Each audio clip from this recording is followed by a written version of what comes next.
Jones on the GCN Radio Network. And now, live from Austin, Texas, Alex Jones. This is John Rappaport sitting in for Alex Jones on the Alex Jones Show. Welcome. We've got stories, new stories, old stories, all kinds of stories. My name is John Rappaport, again, sitting in for Alex Jones. I'm an investigative reporter. You can find my material at nomorefakenews.com. Produced a film recently, American Addict. Prescription addiction in America will be premiering at the Seattle International Film Festival, May, June of this year, and also a 10-hour audio seminar you can pick up on my site called Vaccines, Armed and Dangerous. Okay, enough with the plugs. I've got to start with Joe Biden. I mean, Joe is just too good to be true. I don't know why people don't follow this guy around 24 hours a day, because if anybody could be more wrong, I don't know who it is.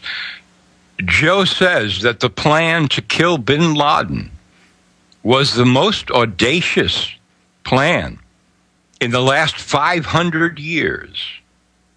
Wow, Joe. In the last 500 years. Especially, I suppose, if bin Laden were already dead when the special forces went in there. And I've been asking for a long time now, ever since this raid, where is the dialysis machine? You know, people were saying, well, we want evidence that bin Laden was really there, and can you provide us any evidence? Well, according to all these sources who claimed that he was still alive and didn't die in 2001, he was receiving dialysis. He was always on the verge of dying. He was dying, when was it? In 2001, when the CIA visited him in a hospital in Europe? So where's the dialysis machine that they got from the house, the bunker in Pakistan? Never heard anything about it.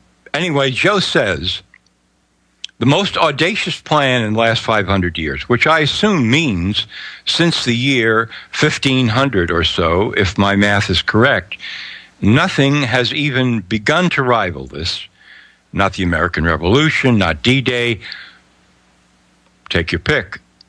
Joe, as always, is right on the money. And he says that the reason this is the most audacious was that there was something like a 48% chance of success of the mission. I'd really like to see how they calculated that down. And that if it had failed, Obama would certainly have been a one-term president. Really, Joe? He just said, well, we raided, we didn't make it, but we're still looking onward. Anyway, always got to lead with Joe. But let's get a lot more serious here and talk about a story that's up right now at Infowars.com. Aborted babies are being chopped up and sold to researchers all over America. Did you hear that? Aborted babies are being chopped up and sold to researchers all over America. This is actually nothing new, but we have new revelations. Fetuses at 10 or 20 weeks aborted it in clinics. Cells are shipped all over the U.S. to medical researchers.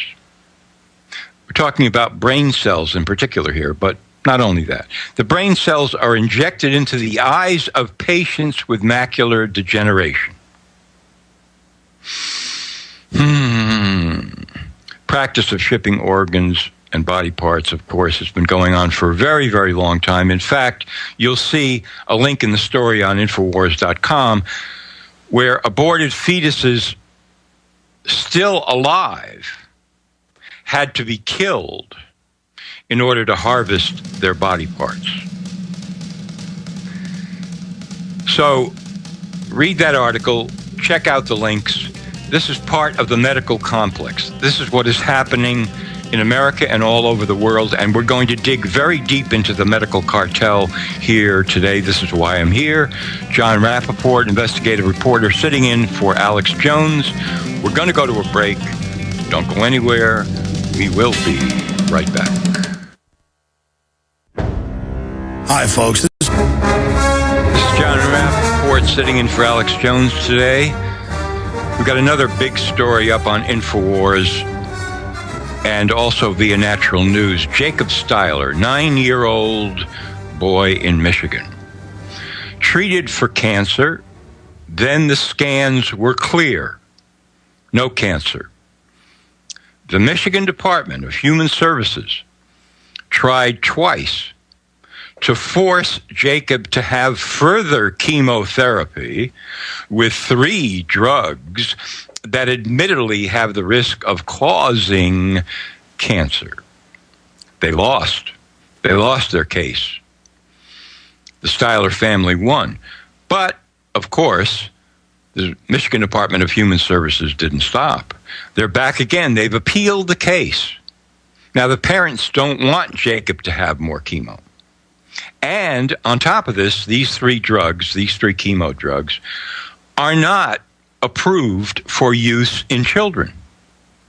Do you get this? How this is working here, folks? I mean, this is like somebody knocking on your door. You open it. He's got a gun and he says, I've got a canister of poison here and I want you to drink it now because it's good for you. This is exactly what's going down here in Michigan. Jacob Styler, 9-year-old boy, treated for cancer. The scans are now clear, but the doctors don't like this. They want to do more chemo with 3 drugs that have the potential to cause cancer. And who are they being backed by? The government. Hello. Michigan Department of Human Services has gone to court twice, and now the 3rd time on appeal. The parents don't want their son to have more chemo from drugs that can cause cancer, drugs that have not been approved for children. Nobody seems to care in the government. In fact, they're forcing this, literally forcing it. Lesson, moral of the story, this is what is waiting for you and your children and your grandchildren up the road with national health care insurance, with Obamacare. I've been making this point for the last year and a half. More and more people seem to be listening finally. Don't you understand what this is really all about, national health insurance? This is about forcing you to take only standardized treatments. And who decides that? The U.S. Department of Health and Human Services. This treatment is okay. This treatment you can't do. In fact, this treatment over here you must do. And if you don't, we kick you out of the program, and who knows, you could be put in jail, you could be fined because you're all in the system now. Everybody's in the system. You're all on this program. You see, everybody's been touting this insurance as it's the most wonderful thing in the world, and it gives everybody what they need. It gives them health care. It gives them medical care. It gives them all this wonderfulness that we all need and want and love from cradle to grave. Yeah, that's the cover story, folks. The actual story is it gives the pharmaceutical and medical cartel an opportunity to make you into a cipher, a number, and force treatments down your throat and make enormous profits at the same time, and also claim what treatments are not available. So you could be next. They could come to your door and they could say, guess what? We're going to give you chemo. No, you're not. Oh, yes, we are. Oh, yes, we are. We're going to go to court to insist on it because you're under the National Health Insurance Plan. You've got to do it. Well, you say, I want to present evidence in court that this doesn't work, that these 3 drugs can actually cause cancer, the ones that you put me on, and they haven't been approved for use, in my child, whom you want to poison with these drugs. Well, certainly, sir, you can have your day in court, and then you go to court, and guess what you find out? Guess what you find out? You're not permitted to present any evidence. Evidence is not the issue, you see. The truth doesn't matter. Facts don't matter. The only thing that matters is the law. And the law is that you're now part of the system, part of the program. You can't opt out. That's the law. And your betters, the people who know far more than you do about science and medicine and so forth, have set the standards for what treatments are available and what you must get as treatment and what you can't get. So Some judge is going to listen to you argue the merits of these chemo drugs? You, a lay person? Are you kidding? Do you seriously think that you're going to get your day in court? I've been in court when this kind of thing happened. I've seen the federal government operate on people who they didn't want to allow to get out from under the thumb, the big iron fist of certain medical treatments, or who were going the other way on natural treatment. I've seen this come down. So Jacob Steiler, 9 years old from Michigan, is now being defended by a homeschooling legal association, and they're trying to get him off the hook so that he doesn't have to take 3 poisonous chemo drugs that can cause cancer when his cancer scans are completely clear. He's got to go to court to try to defend himself at 9 years old, so to speak, to live a healthy life, to not be killed by these drugs, because that's what we're talking about, to not be killed by these drugs. Sir, I'm 9 years old, and I'd like not to be killed by these drugs. May I speak? No, son, you may not. We know what's good for you, and this is what's going down. This is what is going down. Is this the first time something like this happened in the United States? Of course not. It's happened many times before. In fact, in the state of Michigan, there was another family that didn't want their child, this is now going back 15, 20 years, to be forced to take AZT, which was a failed chemotherapy drug that causes cells in the body to stop reproducing. And they had to go justify themselves over and over again. And the last I was informed, they had escaped by the skin of their teeth. But this is the medical police state America that's coming down, folks. And this is John Rappaport sitting in for Alex Jones on The Alex Jones Show today. You can find my work at nomorefakenews.com. We're getting deeply, by degrees, into the medical cartel. Why is that so important? Because they are the leading edge of the New World Order. Or, if you want to call it something softer, the de facto global management system. And why are they the leading edge? Because they don't look political. They don't look left, they don't look right, they don't look center, they look neutral. We're the scientists. We're the priests in the white coats. We are the biggest religion on the planet. And you listen to us and you do what we say. This is body control, operant conditioning, programming, mind control. That the doctor has control over your life. That by feeding you debilitating toxic pharmaceuticals, which we'll go into in depth later on, eventually you will become so fuzzy, so debilitated, so unable to think, so disabled, that you will be one of millions and billions of people like you all over the planet who are, in capital letters, easy to control. This is called population control. That's what the medical cartel ultimately is all about. And this story about Jacob Steiler is just the tip of the iceberg on that. So let's flip over to the other side of the coin here.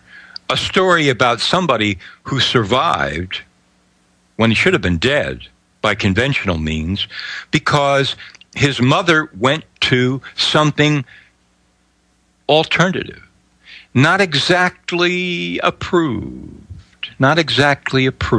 by the fascist dictators who decide what you can do with your own body and what you can't do. This is a story I covered some years ago out of Florida.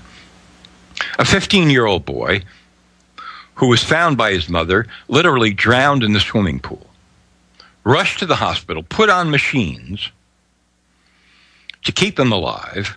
After a couple of days, the doctors came up to the mother and they said, well, shaking their heads, there's nothing we can do now. You can keep him on the machines, but really, he's dead. She didn't accept that. Jones on the GCN Radio Network. And now, live from Austin, Texas, Alex Jones. This is John Rappaport sitting in for Alex Jones on The Alex Jones Show. Welcome. We've got stories, new stories, old stories, all kinds of stories. My name is John Rappaport, again, sitting in for Alex Jones. I'm an investigative reporter. Last 500 years. Wow, Joe. In the last 500 years, especially, I suppose, if bin Laden were already dead when the special forces went in there. And I've been asking for a long time now, ever since this raid, where is the dialysis machine? You know, people were saying, well, we want evidence that bin Laden was really there, and can you provide us any evidence? Well, hey, enough with the plugs. I've got to start with Joe Biden. I mean, Joe is just too good to be true. I don't know why people don't follow this guy around 24 hours a day, because if anybody could be more wrong, I don't know who it is.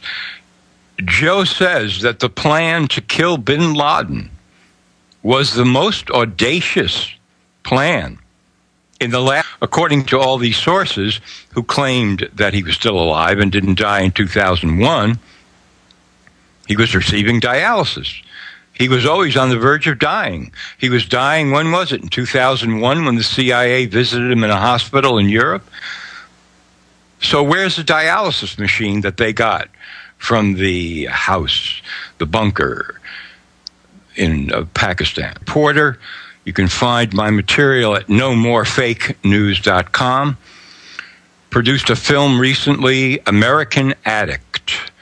Prescription addiction in America will be premiering at the Seattle International Film Festival, May, June of this year, and also a 10-hour audio seminar you can pick up on my site called Vaccines, Armed and Dangerous. Okay.